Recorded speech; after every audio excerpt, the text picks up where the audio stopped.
தொடர் கைதுகள் மக்களை ஏமாற்றும் நாடகமா? கைதுகளுக்கு பின்னணியில் இருக்கும் அரசியல் என்ன?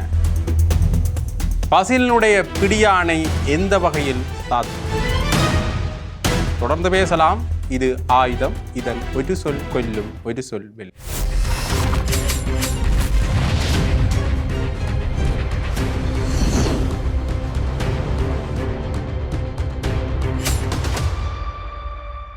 ஸ்ரீ காளிமாதா ஜோதிடம். பிரபல ஜோதிடர் பண்டித் மகாராஜா. தொழில், காதல், திருமணம், குழந்தை பாக்கியம் மற்றும் மந்திர சூனிய பிரச்சனைகளுக்கு நிரந்தர தீர்வு. விமல் வீரவன்ச அவர்கள் இன்றைய தினம் தலங்காம போலீசாரால் கைது செய்யப்பட்டிருக்கின்றார். பத்திரமுள்ள போர் வீரர்கள் நினைவு தூவிக்கு அருகில் கடமையில் இருந்த போலீசாருடன் முரண்பட்டமை மற்றும் இந்த ஒத்திகை நிகழ்வுக்கு களங்கம் விளைவிக்கிற மாதிரி, ஒத்திகை நிகழ்வுகளுக்கு இடையூறு விளைவிக்கிற மாதிரியான செயல்பாடுகளில் ஈடுபட்டார் என்கின்ற வகையில் கைது செய்யப்பட்டிருக்கின்றார். பலத்த பாதுகாப்போட நீதிமன்றத்திலேயும் ஆஜர்படுத்தப்பட்டிருக்கிறார் என்றது இன்றைய தினம் மிகப்பெரிய அளவில் பரபரப்பாக பேசப்பட்டு கொண்ட விடயம்.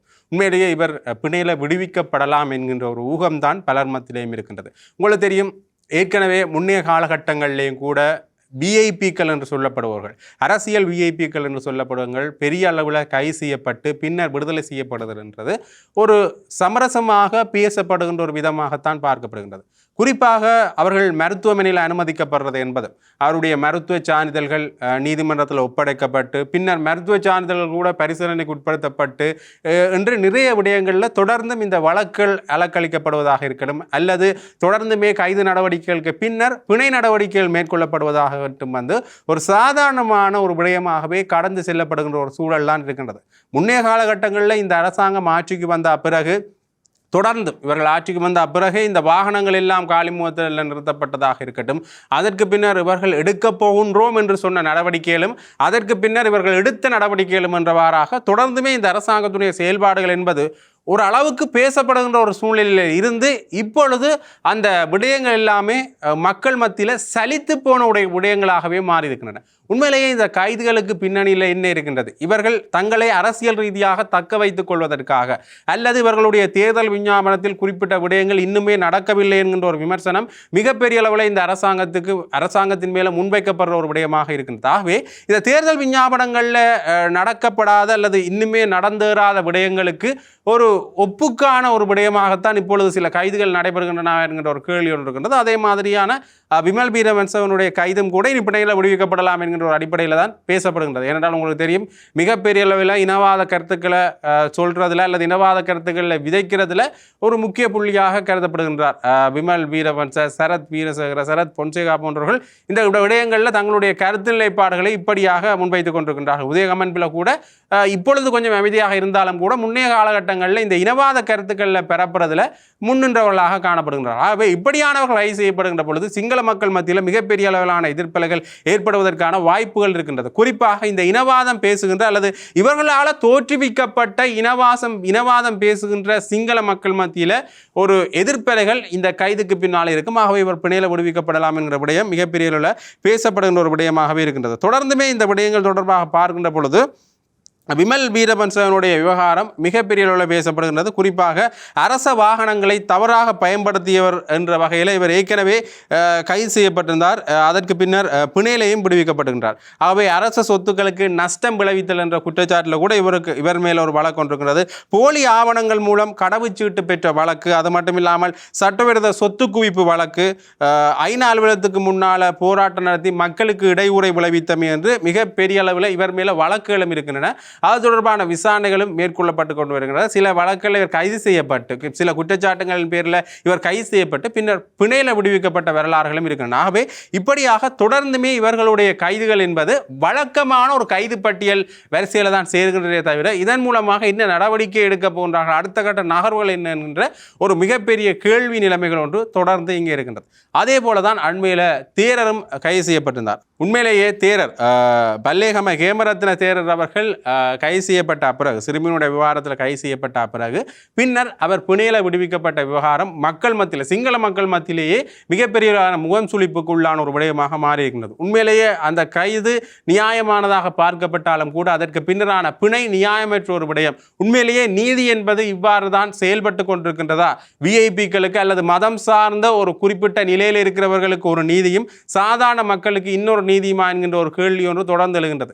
சிறுமி மேல கூட குற்றச்சாட்டுகள் முன்வைக்கப்பட்டிருந்தன பாலியல் ரீதியாக. ஆகவே ஒரு சிறுமி மேல இப்படியான குற்றச்சாட்டுகளை பொதுவெளியில் இருக்கிறவர்கள் முன்வைக்கின்ற பொழுது மிகப்பெரிய அளவிலான விமர்சன கருத்துக்கள் அது மேல தொடர்ந்து வந்த வண்ணமே இருக்கின்றன. ஆகவே இந்த தேரரினுடைய பிணை கூட உண்மையிலேயே நீதிக்கு புறம்பான ஒரு விடயம் தானா? தர்மத்தை பாதுகாக்க வேண்டிய ஒரு பௌத்த மதத்தை சார்ந்தவரை இப்படியான விடயங்களை செய்கின்ற பொழுது அவருக்கு எதிராக அல்லது அவருக்கு சாதகமான விதங்களில் தொடர்ந்து வளைந்து கொடுக்கப்படுகின்றதா என்கின்ற விடயங்களும் மிகப்பெரிய பேசப்பட்டன. அது மட்டும் இல்லாமல் பசில் ராஜபக்ச அவர்களுடைய பிடியான் பசில் ராஜபக்ச அவர்கள் நிதி தூய்தாக்கல் என்கின்ற குற்றச்சாட்டின் பேரில் அவர் மேலே பிடியாணையும் பிறப்பிக்கப்பட்டதுன்றது எல்லாருக்குமே தெரிஞ்ச விஷயம். இந்த குற்றச்சாட்டு மட்டுமில்லை, திவி நெகும என்கின்ற மிகப்பெரிய அளவிலான குற்றச்சாட்டு பட்டியல் பசில் ராஜபக்ச மேலே இருக்கின்றது. ஆகவே பசில் ராஜபக்ச அவர்களை இங்கே வரவழைத்து அவர் மேலே விசாரணை நடத்துவதுன்றது எந்த அளவுக்கு சாத்தியம் என்கின்ற ஒரு கேள்வி ஒன்று இருக்கின்றது. ஏற்கனவே அர்ச்சுன மகேந்திர அவர்களை இங்கே வரவழைப்போம் என்று கூறியிருந்தார்கள்.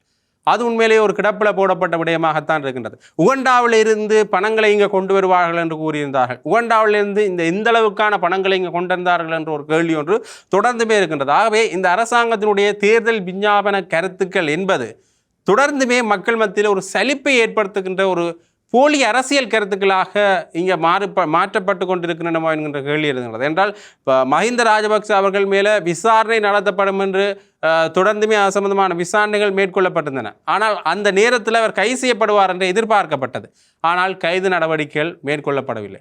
அது மட்டும் இல்லாமல் ஒரு ஆட்சி மாற்றத்திற்காகத்தான் உயிர்த்த தாக்குதல் இடம்பெற்றது என்றதை இவர்களே பொது வழிகளில் தொடர்ந்து தேசிய மக்கள் சக்தியினுடைய பாராளுமன்ற உறுப்பினர்கள், தேசிய மக்கள் சக்தியினுடைய அமைச்சர்களே பொது வழியிலேயும் பாராளுமன்றத்திலேயும் தொடர்ந்து பேசிய வண்ணமே இருந்தார்கள். ஆனால் ஆட்சி மாற்றம் நடந்த பிறகும் அது தொடர்பான விடயங்கள் தொடர்பான விசாரணைகள் இடம்பெற்றன. அது பெரிய அளவில் போகவில்லை. ஆனால் இவர்கள் வந்த பிறகு இந்த ஆட்சி மாற்றத்திற்காகத்தான் உயிர்த்த தாக்குதல் நடைபெற்றது என்று கூறினாலும் ராஜபக்ச குழாமினர் அது தொடர்பில் கைது செய்யப்பட்டவர்களா என்கிற ஒரு கேள்வி எழுகின்றது. பிள்ளையான் தொடர்ந்து கைது செய்யப்பட்டிருந்தார். அதற்கு பிறகான விசாரணைகள் எந்த அளவில் முன்னேற்றம் கண்டன என்றது எல்லாருக்குமே தெரிஞ்ச விஷயம். ஆகவே இந்த உயிர்த்த தாக்குதல் என்பது மிகப்பெரிய அளவில் பேசப்பட்ட விடயம். அவ்வளவு மக்களையும் காவு கொண்டு ஒரு ஆட்சி மாற்றம் இடம்பெற்றது என்றது பெரிய அளவில் ஒரு பேசப்பட்ட விடயமும் மனிதாபிமானத்திற்கு எதிரான ஒரு விடயமாகவும் பார்க்கப்பட்டிருந்தன.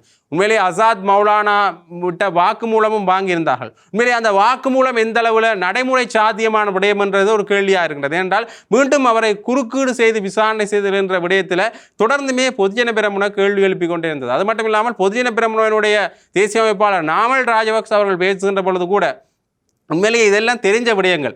நாங்கள் பிள்ளையானை முன்னைய காலத்தில் போய் சந்தித்ததும் அதற்கு பின்னர் பிள்ளையானுக்கான ஒரு பதவி வழங்கப்பட்டது என்றதும் மக்களுக்கு தெரிஞ்ச விஷயங்கள். வாக்குமூலம் என்ற பேரில் இதற்கு மக்களுக்கு தெரிஞ்ச விடயத்தை மீண்டும் மீண்டும் அவர்கள் கூறுகின்றார்கள். இதுவே நாட்டினுடைய ஒரு சொத்தை வீணடிக்கிற விடயம்தான். தேவையில்லாமல் பிரான்சுக்கு சென்று வாக்குமூலம் பெறுவது என்பது நாட்டு மக்களுடைய சொத்துக்களை வீணடிக்கின்ற ஒரு விடயம்தான். நாமல் ராஜபக்சவே இந்த குற்றச்சாட்டோடு சம்பந்தப்பட்ட பொதுஜன பெரமுனவைச் சேர்ந்த நாமல் ராஜபக்சவே தொடர்ந்து இவர்கள் மேலே விமர்சனத்தை முன்வைக்கிற ஒரு பாணி ஒன்று இருக்கின்றது. ஒரு குற்றச்சாட்டை நிரூபிக்க வேண்டிய பொறுப்பில் இருக்கிற அரசாங்கம், அந்த குற்றச்சாட்டு தொடர்பான சரியான விசாரணைகளை மேற்கொள்ள வேண்டிய ஒரு பொறுப்பில் இருக்கிற அரசாங்கம் உண்மையிலேயே இந்த விடயங்களை எப்படி கையாள்கின்றது? தொடர்ந்துமே அந்த குற்றச்சாட்டு மேற்கொள்ளப்படுபவர்களே அவர்கள் மேலே விமர்சனம் முன்வைக்கின்ற அளவுக்கான ஒரு விடயம் ஒன்று இங்கே இடம்பெற்றிருக்கிறது. அது மட்டும் இல்லாமல் ஊழல் தொடர்பான விடயங்களை மேற்கோள் காட்டி, ஊழல் தொடர்பான விமர்சனங்களை மேற்கோள் காட்டி ஆட்சிக்கு வந்தவர்கள் மேலேயே ஊழல் குற்றச்சாட்டுகள் முன்வைக்கப்பட்டிருக்கின்றன. ஆஸ்திரேலியாவுக்கு கொடுக்கப்பட்ட 2.5 மில்லியன் டாலரில் மோசடி சம்பவம் இடம்பெற்றிருக்கின்றது. அமெரிக்காவுக்கு கொடுக்கப்பட்ட 6 லட்சம் டாலர்கள் சம்பந்தமான விடயத்திலையும் மோசடி இடம்பெற்றிருக்கின்றது. ஆகவே இன்றைய தினம் இந்த இணைய ஊடுருவல்கள் சம்பந்தப்பட்ட விடயத்தில் ஒரு நீதிமன்ற தீர்ப்பு ஒன்று வந்திருக்கின்றது. இது தொடர்பான விசாரணைகள் மேற்கொள்ளப்பட வேண்டும். இந்த இணையம் சம்பந்தப்பட்ட விடயங்களும் சரியான முறையில் பரிசீலிக்கப்பட வேண்டும் என்கிற விடயமும் உண்மையிலேயே வந்திருக்கிறது. ஆகவே இந்த விடயங்களை வைத்து பார்க்கின்ற பொழுது தொடர்ந்துமே ஊழல் குற்றச்சாட்டுகள் இவர்கள் மேலேயே முன்வைக்கப்படுகின்றன. நிலக்கரியாக இருக்கட்டும், கொள்கலன்களாக இருக்கட்டும், அது மட்டும் இல்லாமல் இப்பொழுது நடந்த இந்த இணைய ஊடுருவல்கள் என்ற பேரில் நடந்த ஊழல் மோசடிகள் என்று சொல்லப்படுகின்ற விடயங்களாக இருக்கட்டும், தொடர்ந்தும் இந்த அரசாங்கமும் ஊழல் குற்றச்சாட்டுகளில் ஈடுபடுகின்றனோ என்கின்ற ஒரு சந்தேகத்தை மக்கள் மத்தியில் ஏற்படுத்தி இருக்கின்றது. ஆகவே தொடர்ந்து இவர்களுடைய விடயப்பொருளை பார்க்கின்ற பொழுது கைதுகள் இடம்பெறும் என்று கூறுகின்றார்கள், பிடியாணைகள் பிறப்பிக்கப்படுகின்றன. அது மட்டுமில்லாமல் ஏற்கனவே கைது செய்யப்பட்டவர்கள், குறிப்பாக அரசியல் கைதுகள் மட்டுமல்ல, குறிப்பாக இந்த தேரருடைய கைதுகள் கூட மக்கள் மத்தியில் ஒரு முகம் சொலிக்க வைக்கின்ற ஒரு விடயத்தை தான் இவர்களது முடிவாக வந்திருக்கின்றது. குறிப்பாக பிணையில விடுவிக்கப்பட்டது கூட, தேரர் பிணையில விடுவிக்கப்பட்டது கூட மிகப்பெரிய அளவிலான விமர்சனங்களை முன்வைத்திருக்கின்றன. பசில் ராஜபக்சனுடைய பிடியான எந்த அளவுக்கு சாத்தியம் என்கின்ற வகையில் இன்னொரு பக்கத்தால் தொடர்ந்து கேள்விகள் எழுந்து கொண்டிருக்கின்றன. அது மட்டும் இல்லாமல் இவர்களுடைய ஊழல் குற்றச்சாட்டுகள், இந்த அரசாங்கத்தின் மேலேயே சொல்லப்படுகின்ற ஊழல் குற்றச்சாட்டுகள் சம்பந்தப்பட்ட விமர்சனம், அது மட்டும் இல்லாமல் டொலரினுடைய பெறுமதி மிகப்பெரிய அளவில் அதிகரித்து வளர்ந்து கொண்டிருக்கின்றது, ரூபாயினுடைய பெறுமதி வீழ்ச்சி அடைந்து கொண்டிருக்கின்றது. மீண்டும் இந்த இறக்குமதி கட்டுப்பாடுகள் அல்லது இறக்குமதி தடைகள் விதிக்கப்படுமோ என்கின்ற சந்தேகம் மக்கள் மத்தியில் எழுந்து கொண்டிருக்கின்றது. குறிப்பாக ஒரு ஆங்கில ஊடகம் ஒன்று கூட இது தொடர்பான விடயத்தை வெளிப்படுத்துகிறது.